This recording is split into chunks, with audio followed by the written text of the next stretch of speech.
Hello friends, welcome to my channel. இன்னைக்கு நம்ம பன்னீர் pasta எப்படி செய்யறதுன்னு பார்க்கலாம். அதுக்கு நம்ம ஃபர்ஸ்ட் தண்ணி சூடு பண்ணிக்கலாம். பாருங்க இப்போ தண்ணி சூடாக வச்சிருக்கேன். தண்ணி நல்லா கொதிக்குது. இப்போ பாஸ்தா சேர்த்துக்கலாம். நான் ஒரு 200 கிராம் பாஸ்தா சேர்த்துக்கிறேன். இப்போ கொஞ்சம் தேவையான அளவு உப்பு சேர்த்துக்கலாம். இப்போ நம்மளுக்கு பாஸ்தா வெந்துடுச்சு. இதை ஸ்ட்ரைன் பண்ணிக்கலாம். ஸ்ட்ரைன் பண்ணிவிட்டு நம்ம அப்படியே விட்டோம்னா அது ஒன்றுக்கு ஒன்று ஒட்டிக்கும். இப்போ பச்சை தண்ணி சேர்த்து கொஞ்சம் அதை மிக்ஸ் பண்ணிவிட்டு மறுபடியும் ஸ்ட்ரைன் பண்ணிக்கலாம். பாருங்கள் எப்படி இது ஒரு ஓரமாக இருக்கட்டும். இப்போ ஒரு பேனில் 1 ஸ்பூன் பட்டர் சேர்த்துக்கலாம். நம்ம பன்னீர் கட் பண்ணி வச்சுருக்கிறத அதில் சேர்த்துக்கலாம்.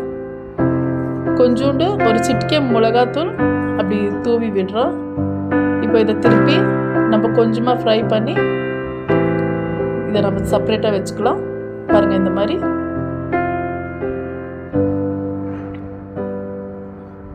இப்போ வேறு ஒரு பேனில் கொஞ்சம் எண்ணெய் சேர்த்து 10 பல்லு பூண்டு, ஒரு பீஸ் இஞ்சி, 2 பச்சை மிளகாய் சேர்த்துக்கலாம். ஒரு பெரிய வெங்காயம் சேர்த்துக்கலாம்.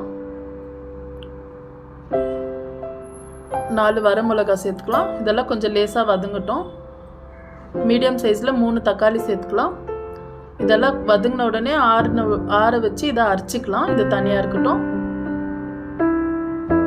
இப்போ வேறு பேனில் எண்ணெய் சேர்த்து 2 டேபிள் ஸ்பூன் எண்ணெய் சேர்த்து பச்சை மிளகாய், இஞ்சி, வெங்காயம், பூண்டு இதெல்லாம் சேர்த்துக்கலாம். உப்பு கொஞ்சமாக சேர்த்துக்கலாம். ஏன்னா நம்ம ஃபஸ்ட்டு கூட உப்பு சேர்த்துருக்குறோம், பார்த்து சேர்க்கலாம். இப்போ நம்ம வதக்கி வச்ச மசாலா அரைச்சி அது சேர்த்துக்கலாம். இப்போ ஃப்ரை பண்ணி வச்ச பன்னீர் சேர்த்துக்கலாம். மீடியம் ஃப்ளேம்லேயே வச்சு இது 1 நிமிஷம் போல் இருக்கட்டும். இப்போ நம்ம ஸ்ட்ரைன் பண்ணி வச்ச பாஸ்தா சேர்த்துக்கலாம். இப்போ நான் சோயா சாஸ் 1 டீஸ்பூன் சேர்த்துக்கலாம். Tomato ketchup 1 teaspoon, chilli sauce 1 teaspoon. இதெல்லாம் சேர்த்து நல்லா 1 நிமிஷம் போல் இருக்கட்டும் மீடியம் ஃப்ளேமில். இப்போ நம்ம பன்னீர் பாஸ்தா ரெடி ஆயிடுச்சு. இப்போ காலையில் நம்ம பிரேக்ஃபாஸ்ட்டுக்கு பசங்க லஞ்ச் பாக்ஸுக்கு கூட கட்டலாம். மிச்சம் வைக்காத சாப்பிடுவாங்க.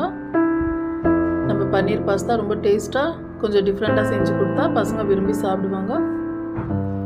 அவ்வளோதான் ஃப்ரெண்ட்ஸ். நான் போடுற வீடியோஸ் உங்களுக்கு பிடிச்சிருந்தா லைக் பண்ணுங்கள், ஷேர் பண்ணுங்கள், மறக்காமல் சப்ஸ்கிரைப் பண்ணுங்கள். தேங்க்யூ.